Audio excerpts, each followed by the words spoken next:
경제 전문가들과 함께하는 청소년 경제 체력 키우기 청경채 프로젝트 시간입니다. 내 집 마련의 필수 도구로 꼽히는 청약통장. 미성년자의 가입 인정 기간이 늘면서 자녀를 위해 미리 준비하는 부모들도 많아지고 있는데요. 언제 그리고 어떻게 준비하면 좋을지 경제 크리에이터 손희애 작가와 이야기 나눠보겠습니다. 작가님 어서 오세요. 안녕하세요. 네, 보통은 이 직장 생활 시작하면서 준비하기 시작하는 게 청약통장인데 이 청약통장은 어디에 쓸 수 있는 겁니까? 네, 일단 정식 명칭부터 알아보자면 이 청약통장의 정식 명칭은 주택청약 종합저축입니다. 이 마치 번호표 같은 거라고 생각하시면 되세요. 이 새 아파트를 사기 위해서 번호표를 뽑는 건데 우리가 은행 갔을 때 번호표 뽑지 않으면 업무 처리를 할 수가 없는 거잖아요. 네, 이것처럼 우리가 새 아파트를 사기 위해서 하나의 번호표를 뽑는 것이 청약통장이라고 생각을 하시면 되는 거고요.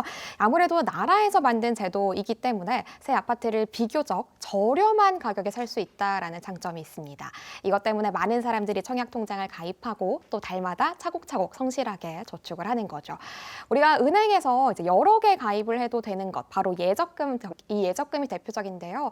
이런 것들은 여러 개 가입을 해도 되지만 청약통장은 한 사람당 단 하나만 가입을 할 수 있습니다. 다만 예적금 상품만큼 금리가 높은 편은 아니지만 청약통장에 대해서도 이 저축한 금액에 대해서 소정의 이자는 당연히 붙게 되고요.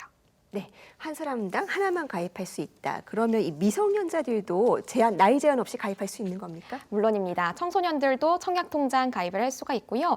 그래서 저는 실제로 전직 은행원으로서 이제 고객들을 만날 때 아이가 탄생한 기념으로 청약통장을 만들러 오는 분들도 꽤 많이 봤습니다. 이것처럼 연령과 관계없이 만들 수는 있지만 이 청소년들이 이때까지는 청약통장을 만드는 것이 좋다라고 하는 적기는 우리가 좀 꼽아볼 수가 있을 것 같은데요. 다만 주의하실 것, 부모님이 청소년 대신 가입해 주실 때에는 가족관계 증명서 등의 몇 가지 서류 필요하다는 건 꼭 기억을 해주시고요. 제가 말씀드린 이 시기는요, 바로 만 14세입니다. 현 시점으로는 늦어도 만 14세 때 가입해야 되는 이유, 바로 미성년자의 청약통장 납입 인정 기간 때문인데요. 이게 현재 최대 5년까지만 인정이 됩니다. 만 19세부터가 성인이니까 이걸 우리가 거꾸로 셈을 했을 때에는 5년 전, 즉 만 14세가 적기라고 볼 수가 있는 거죠.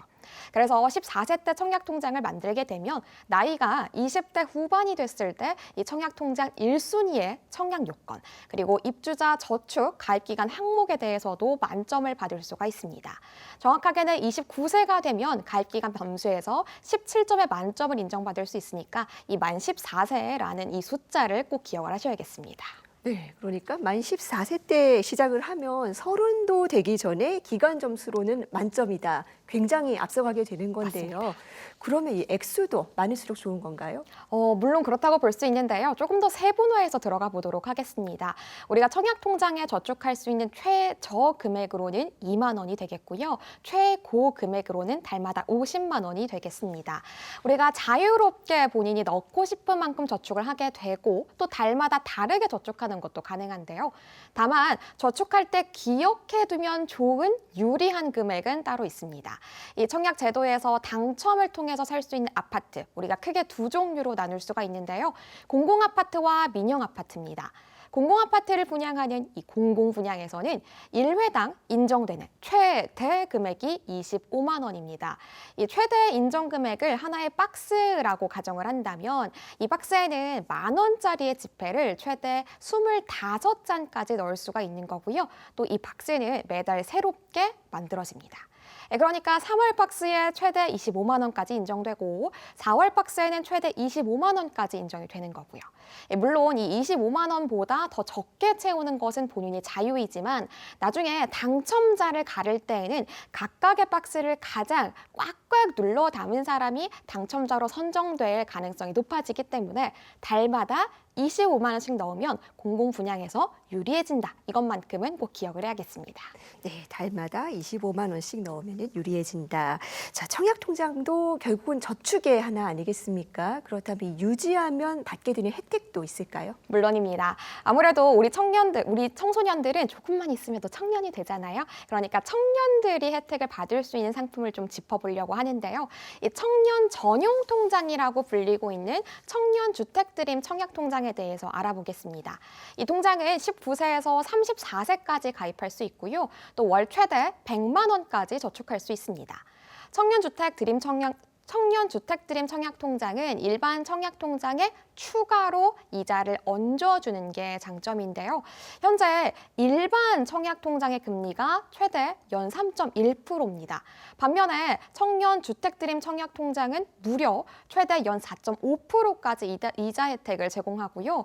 또 통장에 1년 이상 가입을 한 채로 유지하고 또 1,000만 원 이상 납입을 하게 되면 아파트가 만약 당첨됐을 때 이 분양가의 80%까지 최저 그리고 최장 기간의 대출까지 지원받을 수 있습니다. 현재 청소년들은 일반 청약통장을 보유하고 있을 거기 때문에 만 19세가 됐을 때, 그러니까 성인이 된다면 바로 이 청년 전용의 통장으로 갈아타시는 거 추천드리고 싶고요. 또 성인이 되면 소득을 벌게 될 거잖아요. 이 성인들은 소득을 번 것에 대해서 세금을 내게 되는 건데요. 아무래도 세금은 덜 내면 덜 낼수록 좋기 때문에 다들 절세에 대해서 많은 관심을 갖게 됩니다. 이 청약통장의 연 300만 원 한도 내에서 납입한 금액의 40%까지 공제, 그러니까 세금을 깎아주기 때문에 최대 120만 원까지 세금 절감된다는 거 기억해 두셨다가 성인이 된다면 잘 활용하시면 좋을 것 같습니다. 네, 여러 가지 혜택이 있네요. 그런데 이 청약통장 말 그대로 이 번호표 같은 건데 있다고 꼭 당첨이 되는 건 아니지 않습니까? 저도 이거 참 궁금한 부분인데 이 당첨 확률을 높이려면 어떻게 해야 되는 겁니까?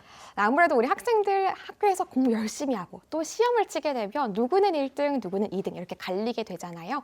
청약통장도 순위가 있습니다. 정확하게는 1순위, 2순위 이렇게 갈린다라고 볼 수 있는데요. 이 청약통장을 갖고 있는 것만으로 새 아파트를 분양받을 수 있는 게 아니라 오랜 기간 해당 통장을 보유하고 또 많은 액수의 금액을 여러 횟수에 나눠서 차곡차곡 저축을 해야 됩니다.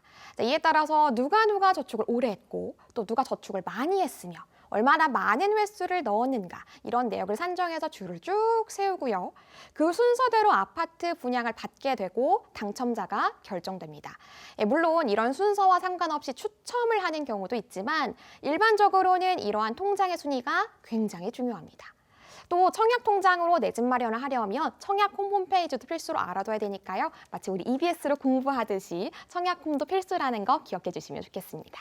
네, 흔히 청약 당첨을 로또 당첨에 비유할 정도로 만만치가 않다고 하는데 그럼에도 불구하고 청약 통장을 꾸준히 유지하고 관리해야 되는 이유 뭐라고 볼 수 있을까요? 네, 여러 가지 혜택이 있기 때문인데요. 만약에 우리가 청약 통장을 통하지 않는다면 우리가 길에서 흔히 볼 수 있는 이 공인중개사 사무소를 통해서 이 집을 팔고자 집주인이 내놓은 집 중에서 선택해서 집을 사야 됩니다. 마치 중고시장에서 물품을 사는 것과 같은 거죠.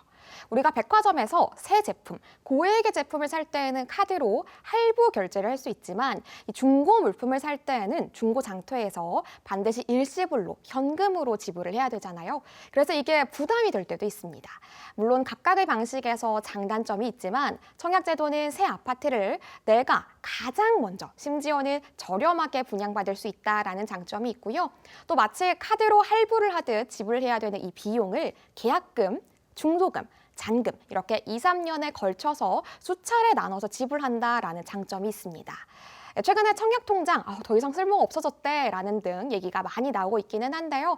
그래도 여전히 청약통장은 중요한 수단입니다. 그러니까 우리 청소년들이 미리미리 청약통장이 이만큼 중요하고 어떤 역할을 하는 건지를 알아두시면 나중에 성인이 되실 때 굉장히 도움이 될 거라고 생각합니다. 네, 이 청약제도는 매달 꾸준히 모은 돈이 나중에 굉장히 큰 결실이 된다는 점에서 경제 교육으로도 큰 가치가 있다고 보는데요. 이 청소년 때부터 관심을 가지는 노력 꼭 필요해 보입니다. 오늘 말씀 잘 들었습니다. 감사합니다. 감사합니다.